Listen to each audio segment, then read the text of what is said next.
Guys, I will introduce to you again one of my favorite brood stag na napalabas ko this year. So, kung makikita nyo, ano, talagang poging manok, matangkad, mahaba ang buntot.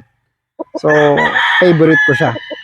This is a Bruce Barnett Sweater brood stag na ginawa ko. So, this is an upgraded Bruce Barnett brood stag and I named him Legolas. So, kung makikita nyo, ano, so ang character ni Legolas is an elf.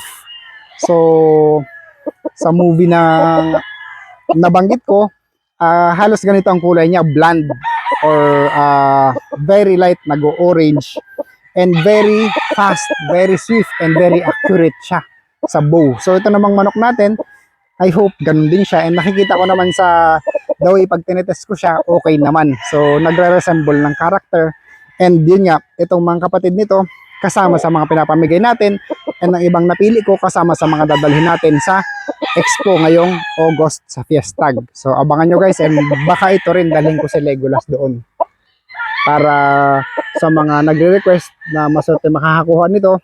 So good luck sa ating lahat guys. Legolas.